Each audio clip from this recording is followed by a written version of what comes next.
ஆண்டவராக இயேசு கிறிஸ்துவின் நாமத்தில் என் அன்பின் வாழ்த்துக்கள். இந்த நாளிலேயும் உங்களை சந்திப்பதில் மகிழ்ச்சி அடைகிறேன்.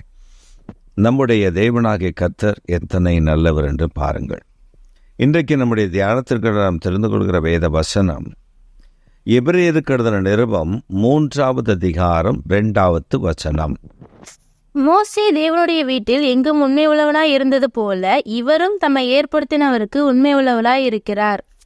மோசே தேவனுடைய வீட்டில் எங்கும் உண்மையுள்ளவனாய் இருந்தது போல இயேசு கிறிஸ்துவும் தம்மை ஏற்படுத்தினவருக்கு, பிதாவாகிய தேவனுக்கு அவர் உண்மையுள்ளவராக இருக்கிறார். ஆம் பிரியமானவர்களே, நாம் தேவனுடைய வீட்டில் எங்கும் உண்மையுள்ளவர்கள். அப்படி என்றால் எந்த உண்மையை கர்த்தர் பார்க்கிறார்? நாம் நம்முடைய வாழ்க்கையில் எல்லாவற்றிலையும் உண்மை உள்ளவர்களாய் இருக்கும் பொழுது கர்த்தர் நம் நடுவிலே அவர் வாசம் பண்ணுகிறதை பார்க்க முடியும். ஏனெனில் தேவனுடைய காரியத்தை செய்கிற, தேவனுடைய பிள்ளைகள் என்று அழைக்கப்படுகிற, தேவனுடைய ஜனங்களாய் காணப்படுகிற ஒவ்வொருவருக்கும் தேவை உண்மை. இன்றைக்கு நாம் இந்திய தேசத்தில் ஒருவர் சொல்லும் பொழுது இப்படியாக சொல்லுகிறார். பல நாடுகளுக்கு அவர் சென்றிருக்கிறார். ஆனால் பல நாடுகளுக்கு சென்ற அவர் ஒரு குறிப்பிட்ட நாட்டை மாத்திரம் சொல்லி அவர் சொல்லுகிறார். அந்த குறிப்பிட்ட நாட்டுக்கு நான் போயிருந்த பொழுது அங்கே இருக்கக்கூடிய தமிழ் வாழ் மக்கள் அல்லது அந்த பகுதியில் இருக்கக்கூடிய அந்த ஊர் மக்கள் அவரிடத்தில் சொன்ன ஒரு காரியத்தை என்னை ஆச்சரியப்பட வைத்தது என்று அவர் கூறுகிறார். காரணம், அங்கே வந்ததான ஜனங்கள் சொல்லுகிறார்கள், எங்களுக்கு இவ்வளவு சொத்து இருக்கிறது, இவ்வளவு பணம் இருக்கிறது, நாங்கள் மகிழ்ச்சியாக இருக்கிறோம், நாங்கள் இன்னென்ன மாதிரி வாழ்க்கை வாழுகிறோம் என்று சொல்லி அவர்கள் உண்மையை பேசுகிறார்கள் என்றார். ஆனால் உலகத்திலேயே தன்னுடைய காரியத்தை மறைத்து சொல்லுகிற அல்லது பொய் சொல்லுகிற அல்லது தனக்கு இல்லை என்று பிதற்றுகிற அதிக மனிதர்கள் அதுவும் நம்முடைய தேசத்தில் தான் இருக்கிறார்கள் என்று அவர் அதையும் சொன்னார். காரணம் என்னவென்றால், இப்பொழுது நீங்கள் ஒருவரிடத்தில் கேளுங்கள், ஒருவரிடத்தில் போய் நீங்கள் ஒரு உதவி கேளுங்க, இல்லை வேறு ஏதாவது ஒன்று அவரை சோதிக்கும்படி கேட்டு பாருங்களேன். அவர் உடனே சொல்லுவார், நானே கஷ்டப்படுகிறேன், நானே சாப்பாட்டுக்கு வழி இல்லாமல் இருக்கிறேன் அப்படின்வார். ஆனால் அவர் வீட்டில் புதிய கார் வந்து இறங்கும், புதிதான கட்டிடங்களை கட்டுவார்கள். ஆனால் அவங்க சொல்லுவாங்க, ஒன்றுமே இல்லைன்ற மாதிரி நம்ம இடத்துல சொல்லுவார்கள்.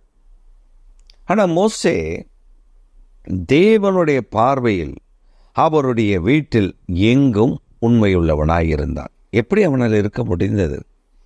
பார்வோனின் வீட்டில் வாழ்ந்த பொழுதும் அவன் உண்மையுள்ளவன் தான்.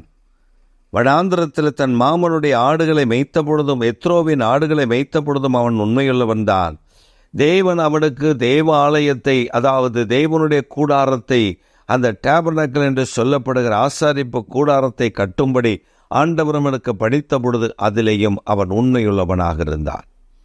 வேதத்திலேயே மிகவும் மேன்மையாக பேசப்படுகிற ஒரு காரியம், அந்த ஆசாரிப்பு கூடாரத்தை கட்டும்படி தேவனாகிய கர்த்தர் அவனுக்கு காண்பித்து பணித்திருந்த பொழுது அந்த பணியை செய்து கொண்டிருந்த இந்த மோசே அவனிடத்தில் அந்த பணிகளை எல்லாம் ஒவ்வொருவர் பொறுப்பாக இருந்து வேலை செய்கிற பெசலேயல் இடத்துல கொடுத்திருந்தான். பெசலேயல் வந்து சொல்லுகிறார், ஐயா, அங்கே தங்கம், அங்கே வெள்ளி எல்லாம் பெருகிவிட்டது, நம்முடைய ஆசாரிப்பு கூடாரத்துக்கு தேவையான பொருட்கள் போக மீதமான பொருட்களும் ஜனங்கள் கொடுக்கிறார்கள், அவர்களை போதும் என்று சொல்லி தடுத்து நிறுத்துங்கள்.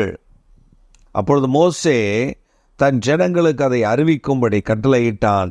இனி நீங்கள் ஆலயத்துக்கு கொடுக்க வேண்டாம், அதாவது ஆசாரிப்பு கூடாரத்துக்கு தேவனுடைய பணிக்கு கொடுப்பதை நிறுத்திவிடுங்கள். காரணம், அதற்கு போதுமான பணங்கள், போதுமான பொருட்கள், போதுமான காரியங்கள் கிடைத்து விட்டது. Today in our ministry, today in our church, today in our family, today in each and every aspect in our day-to-day life, we know the people wherever we go, we know the people that they are all telling lie to us. நாம் அறிந்திருக்கிற அநேக ஜனங்கள் நாம் ஒவ்வொரு நாளும் பார்க்கிறோம், அவர்கள் நம்மிடத்தில் சொல்லுகிறது பொய்களை சொல்லுவார்கள், பொய்களை பிதட்டுகளை சொல்லுவார்கள். உங்களுக்கு நீங்கள் உண்மையுள்ளவர்களாயிருங்கள். இந்த ஊழியத்திற்கு வந்த காலகட்டத்தில், ஆரம்ப காலகட்டத்தில், எனக்கு திருமணமான ஆரம்ப காலகட்டத்தில் நான் மிகவும் கஷ்டப்பட்டேன், நெருக்கப்பட்டேன். அப்படி ஒரு நெருக்குதல் அந்த ஊழியத்தில். அப்படிப்பட்ட நெருக்கடியான ஒரு ஊழியத்தை செய்யும் பொழுது ஒரு உதவி இல்லை.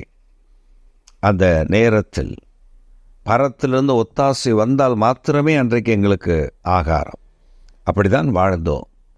அந்த ஆரம்ப காலகட்டத்தில் அப்படி வாழும் பொழுது நாங்கள் இல்லை என்று தான் சொல்ல முடியும். ஆனால் மற்றவர்கள் எங்களை பார்க்கும் பொழுது சொல்வார்கள், அவர்கள் என்னவோ பொய் சொல்லுகிறார், ஏன்னா அவருக்கு எல்லா வசதியும் இருக்கிறது. அவர்கள் வேலை செய்கிறார்கள், அவங்க வீட்டில் இவங்க வேலை செய்கிறாங்க, அவங்க வேலை செய்கிறாங்க, இவர்கள் எல்லாம் பணங்களை கொடுத்து உதவுவார்கள் என்பார்கள். ஒருவரிடத்தில் எங்களுக்கு உதவி வராது. அது எங்களுக்கும் கர்த்தருக்கு மாத்திரம்தான் தெரியும். நாட்கள் சென்றது. ஆனால் கர்த்தர் எங்களை 2017க்கு பின்பு அவர் ஆசீர்வதிக்க ஆரம்பித்தார். இந்த 2017ஆவது ஆண்டுக்கு பின்பு அவர் ஆசீர்வதிக்க ஆரம்பித்த பொழுது அன்றன்று ஆகாரத்தை, அன்றன்று தேவைகளை, அன்றன்று காரியங்களை கர்த்தர் எங்களுக்கு கொடுக்க ஆரம்பித்தார். பெரிய ஆச்சரியம் என்ன தெரியுமா? நாங்கள் குடியிருந்த வீடு மிகவும் சிதலமடைந்து அது விட ஆரம்பித்து விட்டது. அதற்குள்ளே நாங்கள் இருக்க முடியாது. பல ஆபத்துக்களை கடந்துதான் நாங்கள் அந்த வீட்டை காலி செய்ய வேண்டும் என்று கர்த்தர் எங்களுக்கு ஸ்ட்ரெஸ் பண்ணி, மிகவும் அழுத்தம் கொடுத்து, எங்களுக்காக ஜெபிக்கிற ஒரு குடும்பத்தார், அவர்கள் எங்களை மிகவும் வருத்தி, எப்படியாவது வெளியே வந்து விடுங்கள், அந்த வீட்டில் இருக்க வேண்டாம் என்று சொல்லி. சிலர் அடிக்கடி ஃபோன் பண்ணி சொல்லுவார்கள், அந்த வீடு இடிந்து விழுகிறதை போல நாங்கள் பார்க்கிறோம், நீங்கள் அதற்குள்ளே இருக்கிறீர்கள், ஏதாவது உங்களுக்கு ஆகிவிடுமோ என்று பயப்படுகிறோம். அவர்கள் சொன்னது உண்மைதான்.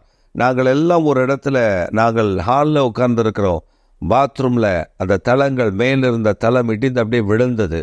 அதில் ஒருவரும் பாத்ரூம்குள்ளே இல்லை, தப்பித்தோம். இப்படியெல்லாம் நடந்தது. அப்பொழுது நாங்கள் வீட்டை காலி செய்து ஒரு வாடகை வீட்டுக்கு வந்துவிட்டோம். அப்படி நாங்கள் இப்பொழுது இருக்கிற அந்த வாடகை வீட்டுக்கு வந்த பொழுது தான் அங்கே இருக்கக்கூடிய எங்களுடைய உறவினர்கள், எங்களுடைய நண்பர்கள், சிநேகிதர்கள் சொன்னார்கள், அவருக்கு ஏது வருமானம் ஒன்றுமில்லை, கர்த்தர் சொன்னார் என்று சொல்லுகிறார், அவர் அங்கே போகட்டும், 2 மாதம் கூட தாக்கு பிடிக்க முடியாது, திரும்ப எங்களிடத்தில் தான் வரணும், திரும்ப அங்கே கையேந்த வேண்டியது இருக்கும். ஆனால் கர்த்தர் சொன்னார், இல்லை, நான் உன்னை ஆசீர்வதிக்கவே ஆசீர்வதிப்பேன். இப்பொழுது வரை ஒன்று நாங்கள் புரிந்திருக்கிறோம், அவருக்கு உண்மையாய் மாத்திரம் இருக்க கற்றுக் கொடுக்கிறார். நான் உண்மையாய் இருக்கிறேன் என்று சொல்ல முடியாது, ஆனால் உண்மையாய் இருக்க கற்றுக் கொடுக்கிறார். நான் அனுதினமும் கற்றுக்கொள்ளுகிறேன். அவர் கொண்டு வந்ததிலிருந்து ஆண்டவர் அற்புதமாய் நடத்துகிறார். வாடகை எப்படி கொடுக்குறோம் என்று தெரியாது, ஆனால் கொடுக்குறோம். எப்படி நல்ல ஆகாரங்கள் வருகிறது என்று தெரியாது, சாப்பிடுகிறோம். எப்படி தேவைகளை கர்த்தர் சந்திக்கிறார் என்று தெரியாது, சந்திக்கிறார். இதுதான் கர்த்தர். அவன் வீட்டில் எங்கு முன்வல்லவனாய் இருந்தான், அதே போல இயேசுவானவர் பிதாவாகிய தேவன் தனக்கு கொடுத்த கட்டளைகளை இந்த பூமியில வந்து உண்மையாய் நிறைவேற்றுகிறவராக இருந்தார். நீங்களும் நானும் உண்மையுள்ளவர்களாய் ஒரு காரியத்தை நான் உங்களுக்கு சொல்லட்டும். உங்களிடத்தில் பொருளுதவி கேட்டு, பண உதவி கேட்டு யாராவது வருகிறார்களா?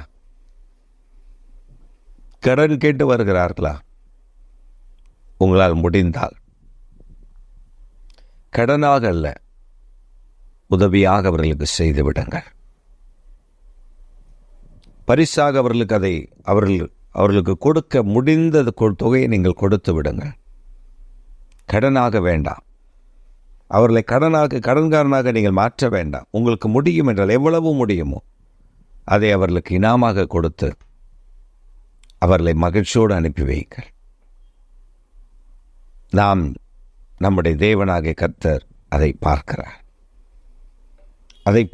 கர்த்தர் நமக்கு நன்மையானதை செய்ய அவர் போதுமானவராய் இருக்கிறார். இன்றைக்கு உங்கள் வாழ்க்கையில் ஒரு அற்புதத்தை செய்ய அவர் காத்திருக்கிறார். ஒரு அதிசயத்தை காண்பீர்கள். ஆமென்.